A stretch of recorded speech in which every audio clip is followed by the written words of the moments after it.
नमस्कार, मैं हूं सचिन चौहान। स्वागत है आपका हमारे खास कार्यक्रम जनता सरकार में, जिसमें हम बात करेंगे सत्ता के सिंहासन से लेकर जनता के सरोकार तक।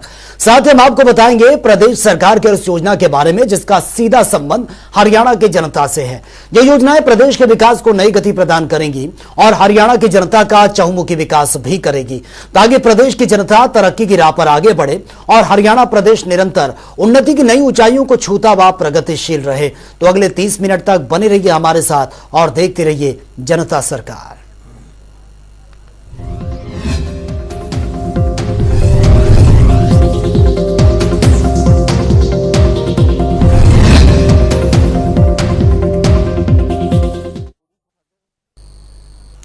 हरियाणा के मुख्यमंत्री मनोहर लाल ने हिसार जिले को बड़ी सौगात दी है, जिसके तहत हिसार के लाला लाजपत राय पशु चिकित्सा और पशु विज्ञान विश्वविद्यालय में राज्य स्तरीय समारोह का आयोजन किया गया।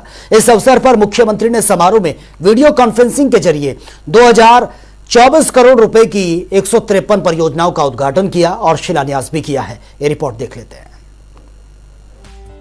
हरियाणा के मुख्यमंत्री मनोहर लाल प्रदेश के हित में कई बड़े काम करते नजर आते हैं। चाहे बात शिक्षा की हो, रोजगार की हो या फिर विकास की, हर क्षेत्र में हरियाणा नंबर 1 पर है।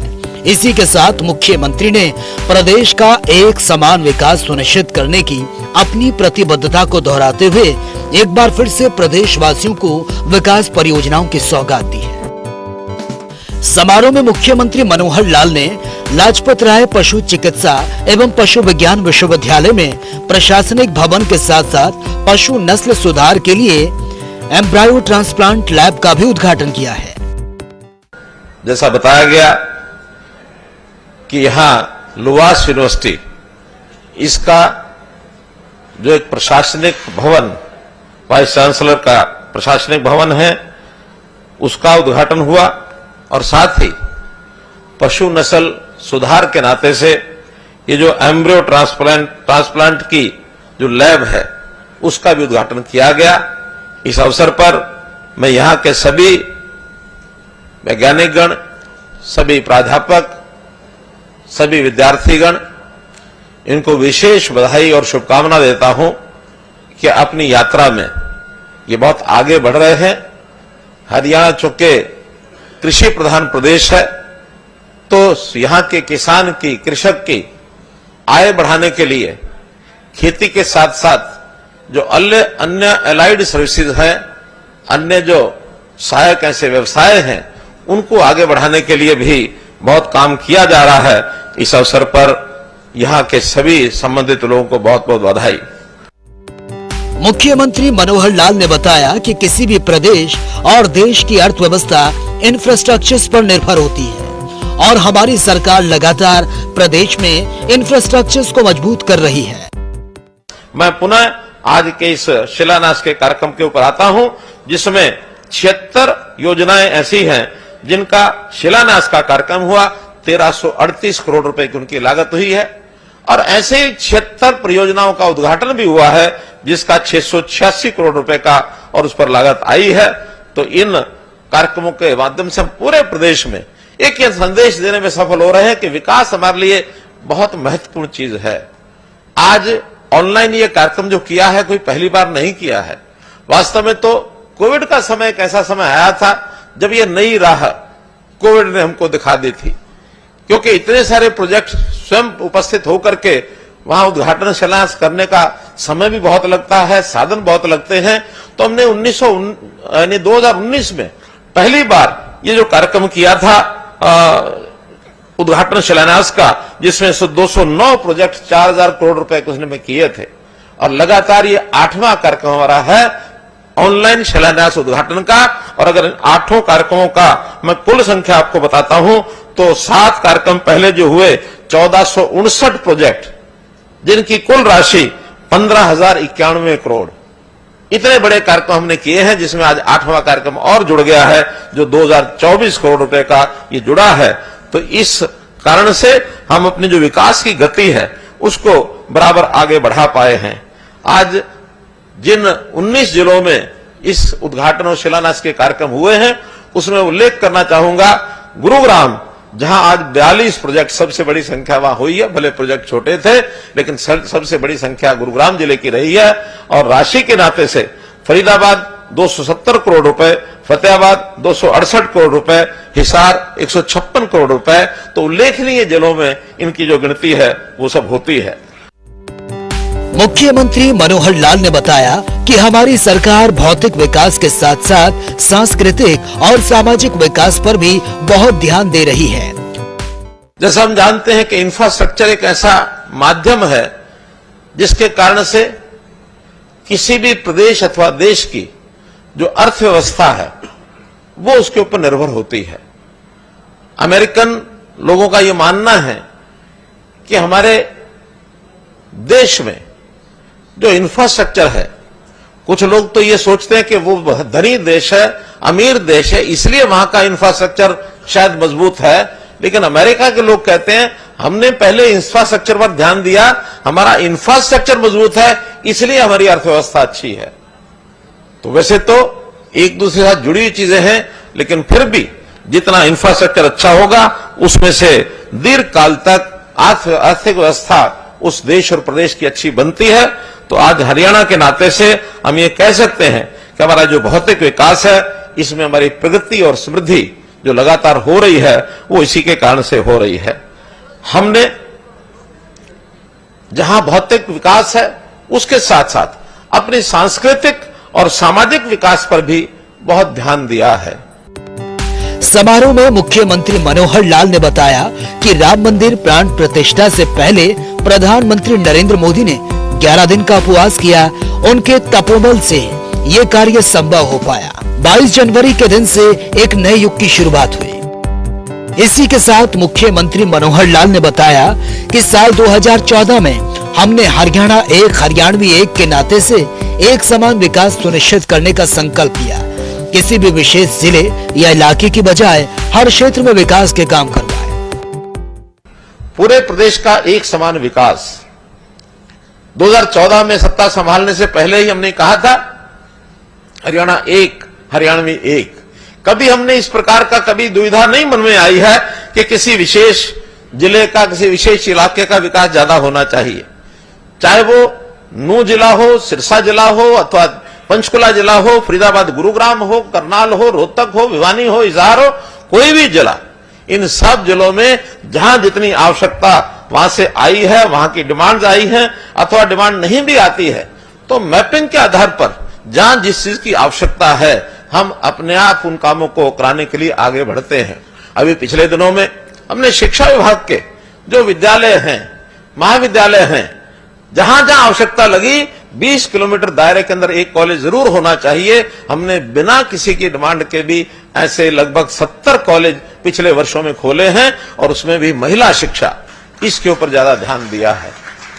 अभी इस बार हम स्पोर्ट्स डिपार्टमेंट की मैपिंग करा करके और उस कमी को, जहां कहीं कमी है, हालांकि स्पोर्ट्स में हमारा स्थान बहुत अच्छा है, प्रदेश का कहीं पीछे नहीं है, लेकिन फिर भी और आगे बढ़ने के लिए जहां कहीं किसी खेल की ज्यादा आवश्यकता समझे या वहां की रुचि समझते हैं लोगों की, उन स्थानों के ऊपर खेलों का इंफ्रास्ट्रक्चर पूरा होना चाहिए। अभी 10 किलोमीटर दायरे के अंदर कोई ना कोई खेल का एक अवसर जरूर मिल जाए खिलाड़ियों को। तो ऐसी जब मैपिंग की गई है, 307 गांव ऐसे मिले हैं जहां 10 किलोमीटर के अंदर कोई खेल सुविधा नहीं है। अभी हमने खेल विभाग को निर्देश दिया है कि सबसे पहले इन 309 गांव या 307 गांव में अगर मांग नहीं भी आई है तो भी इन 307 गांव में कौन से खेल का कौन सा छोटा बड़ा कार्यक्रम शुरू किया जा सकता है, इसका प्रबंध हम इस अगले वर्ष करने वाले हैं। अर्थात मांग की बजाय जरूरत के हिसाब से इनका विकास हो, ऐसे हमारे करने की जो कार्य पद्धति है इसकी काफी सराहना भी हो रही है और बहुत लोग इसके लिए आगे भी बहुत प्रांत हमारी इन योजनाओं को और आगे प्रसू भी कर रहे हैं। इन सब काम को करते समय हमने अपने सामाजिक बदलाव में भी सिस्टम में बदलाव, सामाजिक विकास के नाते सिस्टम में बदलाव बहुत किए हैं। व्यवस्था परिवर्तन के काम अगर देखा जाए, किसी चीज का निर्माण करना आसान है, लेकिन किसी सिस्टम में बदलाव करके लोगों को गले उतारना यह बहुत मुश्किल है। हमने कितने ही बदलाव किए हैं। भर्तियों के सिस्टम में बदलाव किया, ट्रांसफर्स के सिस्टम में बदलाव किया, और हमने ट्रांसपेरेंसी लाने के लिए, करप्शन को समाप्त करने के लिए कितने ही पोर्टल्स, कितने ही हमने इस प्रकार के सिस्टम बनाए ताकि लोगों को सीधी व्यवस्थाएं उनके घर पर पहुंचे, उनकी जरूरतें पूरी हों, घर पर पहुंचे। और सबसे बड़ा काम आपने देखा है, हमने जो पूरे समाज का डाटा इकट्ठा करने के लिए 71 लाख परिवार हमारे एक खाते में हमारे पास आ जाए, परिवार पहचान पत्र, एक यूनिक ऐसा काम किया है जो किसी प्रदेश ने, किसी देश ने आज तक नहीं किया है। पिछले 9.5 सालों में राज्य में 33,000 किलोमीटर लंबी सड़कों का सुधार और लगभग 7,000 किलोमीटर नई सड़क का निर्माण किया गया। आज प्रदेश का हर जिला नेशनल हाईवे से जुड़ गया है। इसके अलावा हरियाणा का अपना एयरपोर्ट हिसार में बन रहा है, जिसके आसपास अब उद्योग स्थापित करने के लिए एक बड़ी मांग आने लगी है। जनता टीवी के लिए हिसार से प्रवीण कुमार की रिपोर्ट। और इसी के साथ ही मुख्यमंत्री मनोहर लाल फतेहाबाद के टोहाना विधानसभा क्षेत्र के डुल्ट गांव में आयोजित 9 जिलों के 60 अमृत प्लस सरोवरों के उद्घाटन समारोह में पहुंचे थे। इस अवसर पर मुख्यमंत्री ने वर्चुअल के जरिए प्रदेश भर में 60 अमृत प्लस सरोवरों का उद्घाटन भी किया, जिसके बाद उन्होंने बताया कि तालाबों के कायाकल्प के उद्देश्य से हमने हरियाणा तालाब और अपशिष्ट जल प्रबंधन प्राधिकरण का गठन किया है।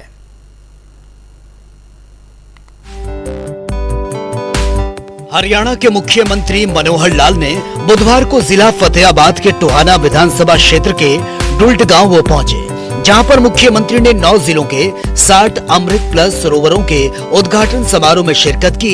इस दौरान उन्होंने समारोह में वर्चुअल के जरिए प्रदेश भर में 60 अमृत प्लस सरोवरों का उद्घाटन किया। आज का दिन जैसा भी बताया गया कि अमृत सरोवर, 60 अमृत सरोवर, इनके उद्घाटन का यह दिन रखा गया है। महीना भर पहले मुझे कहा गया कि बहुत से ऐसे अमृत सरोवर तैयार हुए हैं, तो इनका सबका उद्घाटन करना है। जैसा एक पिछले 6-7 वर्षों से, खास करके कोविड के बाद से हमने एक परंपरा शुरू की है कि इतनी बड़ी संख्या में जब ऐसे प्रोजेक्ट होते हैं, उनको किसी एक ही स्थान से उसका उद्घाटन करने से समय भी बचता है, पैसा भी बचता है, और लोगों को एक ही स्थान से सब संदेश जा सकते हैं। जैसा अभी ये कार्यक्रम हो रहा है, इसी प्रकार का एक कार्यक्रम आज प्रातःकाल ही हिसार की लुवास यूनिवर्सिटी से मैंने उसको किया है।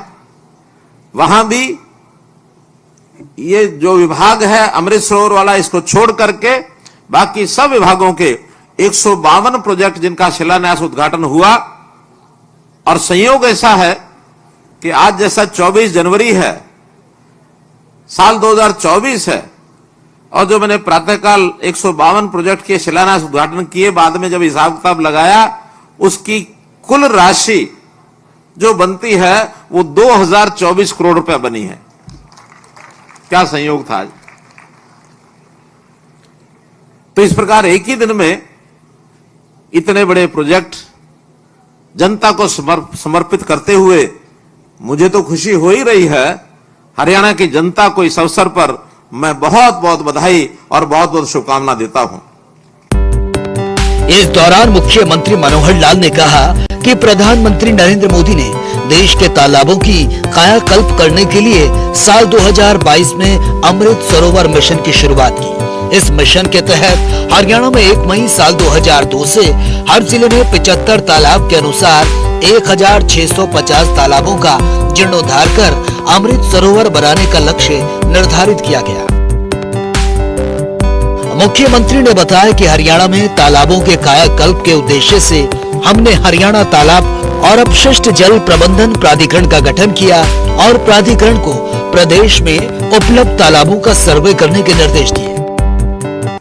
देश के प्रधानमंत्री जी ने 2022 में एक आह्वान किया था कि देश भर के जितने भी तालाब हैं, इनको तालाब की बजाय अमृत सरोवर नाम दिया जाए, और इन अमृत सरोवर की पहले तो सफाई, स्वच्छता, उसके पानी की सफाई करना, फिर बाद में जहां कहीं इसको रेनोवेट करना है, इसको एक प्रकार से इसमें जितना अच्छापन किया जा सकता है इसके पुनर्निर्माण के लिए, कि हम देखते हैं वर्षों से तो हम देख रहे हैं कि इन तालाबों में गंदा पानी बह करके आता है।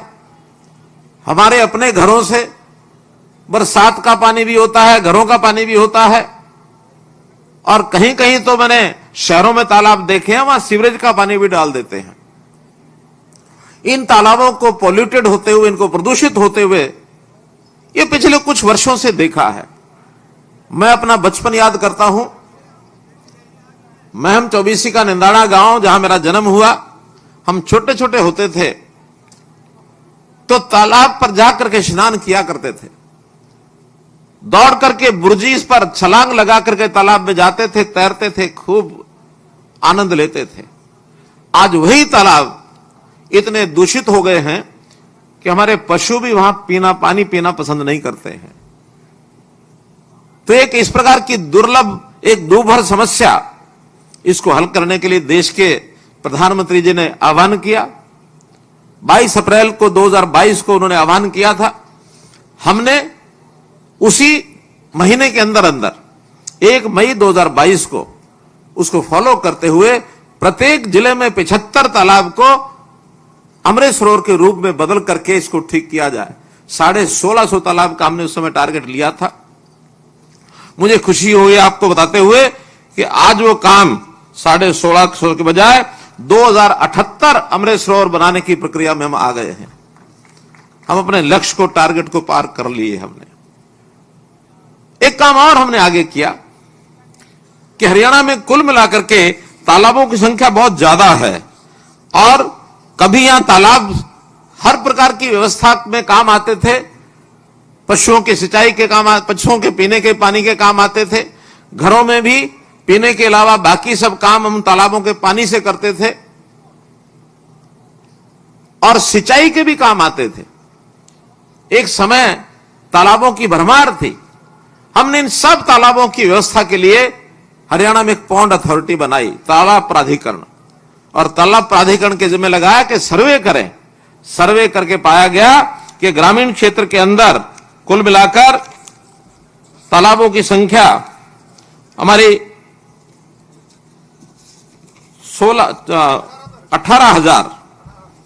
18,000 के आसपास ये सब तालाब जो है हमको वहां मिले। और केवल ग्रामीण क्षेत्र में नहीं, 900 तालाब जो है वो शहरों में भी मिले, और उन शहरों तालाब को भी ठीक करने का काम हमने उस बीड़े को उठाया।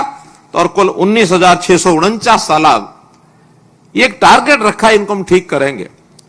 11,000 के आसपास तालाब इसमें पॉल्यूटेड है, प्रदूषित हैं। बाकी तालाब ऐसे हैं कुछ सूख भी गए हैं, पानी वहां पहुंचता नहीं है। वर्षा का पानी 3 महीने 4 महीने के लिए तो पानी आता, बाद में तालाब सूख जाते हैं। वहां आज भी पशुओं के पीने की व्यवस्था नहीं होती है। तो इस बहुत बड़े काम को करने के लिए ये बीड़ा हमने उठाया। मुख्यमंत्री ने बताया कि वैज्ञानिक अध्ययन के अनुसार राज्य में पानी की मांग लगभग 35 लाख करोड़ लीटर पानी की है, जबकि हमारे पास 21 लाख करोड़ लीटर पानी ही उपलब्ध है। मुख्यमंत्री मनोहर लाल ने बताया कि हरियाणा सरकार ने पानी का बेहतर प्रबंध किया है। साथ ही दक्षिण हरियाणा में लगभग 300 टेलों तक पानी को पहुंचाया गया है। मनोहर सरकार आने से पहले तालाबों की सफाई और सौंदर्यीकरण के लिए केवल 50,000 रुपए प्रति तालाब निर्धारित थी, लेकिन जब से हरियाणा में मनोहर सरकार आई, इस राशि को बढ़ाकर 7 लाख रुपए प्रति तालाब किया गया। एक जल शक्ति अभियान जो हमने चलाया है, इस जल शक्ति अभियान में जितने काम किए गए हैं, एक काम उसमें यह भी किया कि हमारी सरकार आने से पूर्व तालाबों की सफाई के लिए और 50,000 रुपया एक गांव में एक तालाब के ऊपर खर्च किया जा सकता था। हमने कहा कि इस 50,000 में ये मुरम्मत और इस प्रकार का, जैसे हम तालाब पर कुछ बगीचा बनाना चाहते हैं, कोई लाइट लगाना चाहते हैं, कोई बेंच लगाना चाहते हैं, कहीं जिम लगाना चाहते हैं, ओपन जिम, तो इसकी राशि बढ़ाई जाए। हमने उस राशि को बढ़ा करके प्रति तालाब 7 लाख रुपया कर दिया है मित्रों। क्या तालाब के ऊपर 7 लाख रुपया लगा करके आप उसका सौंदर्यीकरण कर सकते हैं, उसका पुनर्निर्माण कर सकते हैं।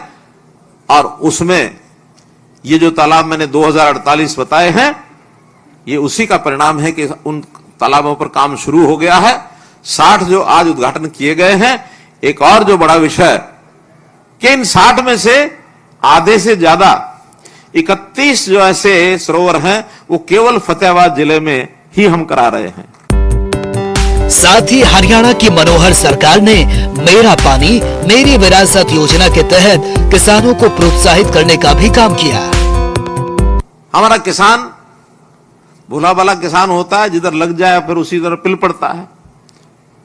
जहां चने बुआई होते थे, किसी ने रास्ता दिखा दिया, यहां पानी जमीन से निकालो और यहां धान बोना शुरू कर दो।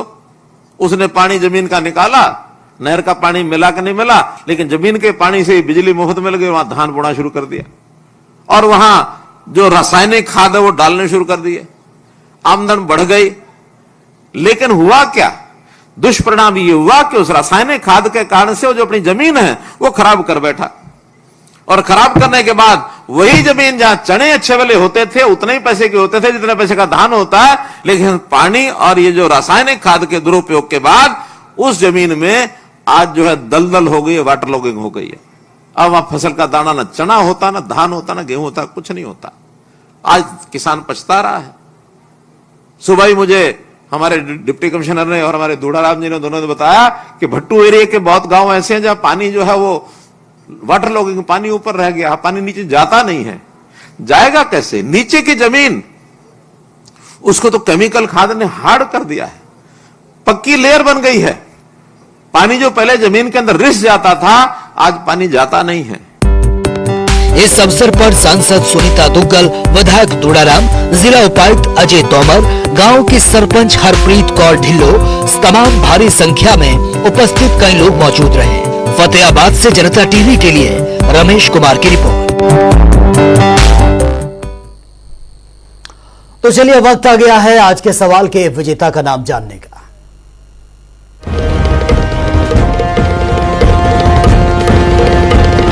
तो बात अब आज के विजेता की। जैसा कि आप जानते हैं, हर रोज एक नया सवाल पूछते हैं, सही जवाब देने वाले के नाम और तस्वीर अपने टेलीविजन स्क्रीन पर दिखाते हैं, साथ ही उसको उपहार भी देते हैं।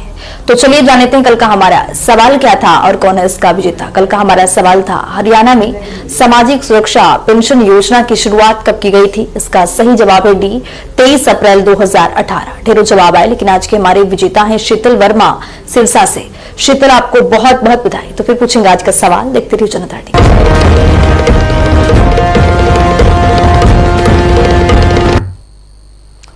तो वक्त हो गया है आज की मुलाकात का। आज की मुलाकात में हम हर दिन नई शख्सियत से आपको रूबरू कराते हैं, उनकी कार्यप्रणाली पर बारीकी से नजर भी डालते हैं और जानते हैं वो तमाम योजनाएं जो बनी है हरियाणा की जनता के लिए। तो ऐसी ही शख्सियत से जनता टीवी ने खास बातचीत की है। इनका नाम है मदन लाल, जो कि हरियाणा करनाल से बागवानी अधिकारी के पद पर काबिज हैं।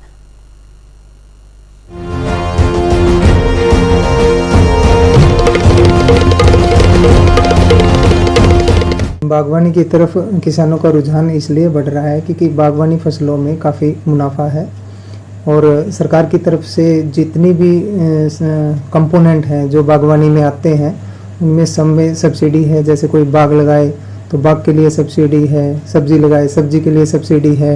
सब्जी के साथ जो टेक्नोलॉजी जैसे बैम्बू स्टेकिंग है, मल्चिंग है और ये लो टनल है, इन सब पे सरकार की तरफ से सब्सिडी है। और मसालेदार फसलों में जैसे लहसुन पे 30,000 रुपये प्रति एकड़ सब्सिडी है। दूसरा, कोई प्रोटेक्टेड स्ट्रक्चर में अगर खेती करना चाहे तो सरकार की तरफ से नेट हाउस पे, पोली हाउस पे, वॉक इन टनल पे, इन सब पे सब्सिडी का प्रावधान है। कोई बिना खेती के जैसे कोई मधुमक्खी पालन का काम करना चाहे, कोई मशरूम प्रोडक्शन का काम करना चाहे तो उन पे भी सब्सिडी है विभाग की तरफ से। ट्रेनिंग के लिए मैं आपके माध्यम से किसान भाइयों को बताना चाहूँगा कि सरकार ने किसान की परेशानी को देखते हुए लगभग हर जिले में बागवानी के सेंटर बनाए हैं। अगर मैं करनाल की बात करूं तो करनाल में 2 सेंटर तो हमारे जैसे एक आलू पे और एक सब्जी पे करनाल में बना हुआ है। इसके अलावा करनाल में ही हॉर्टिकल्चर ट्रेनिंग इंस्टीट्यूट भी है। एक और सुविधा दी है सरकार ने, करनाल में ही महाराणा प्रताप हॉर्टिकल्चर यूनिवर्सिटी है, वहाँ पे भी प्रशिक्षण दिया जा रहा है। कुरुक्षेत्र में रामनगर में एक मधुमक्खी पालन का है जहाँ पे भूमिहीन कोई भी आवेदक जाके प्रशिक्षण लेके सरकार की स्कीम का लाभ ले सकता है। और कुरुक्षेत्र में ही लाडवा में एक फल केंद्र है सिरसा में फल केंद्र है जहाँ पे प्रशिक्षण दिया जाता है। तो अलग अलग जिलों में किसानों को असुविधा ना हो, वहाँ पे प्रशिक्षण का सरकार ने सेंटर बनाए हुए हैं और फ्री ऑफ कॉस्ट किसानों को प्रशिक्षण दिया जाता है। यदि किसान कोई दूर दराज जाके हमारे सेंटर पे प्रशिक्षण लेता है तो उसको आने जाने का किराया भी दिया जा रहा है और वहाँ पे रहने और खाने की सुविधा भी है।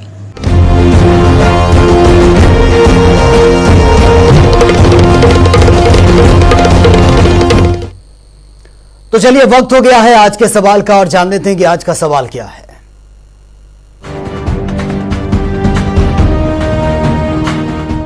हर रोज की तरह हाजिर हूं आज का सवाल लेकर। जैसा कि आप जानते हैं हर रोज एक नया सवाल पूछते हो, सही जवाब देने वाले के नाम और तस्वीर अपने टेलीविजन पर दिखाते हैं, साथ ही उसको उपहार भी देते हैं। तो चलिए अब नजर डालते हैं आज के सवाल पर। अग्निपथ योजना की शुरुआत किस सरकार की ओर से की गई थी? केंद्र सरकार, बी हरियाणा सरकार, सी इनमें से कोई नहीं, डी उपरोक्त दोनों ही। तो दीजिए सही जवाब और बनिए विजेता।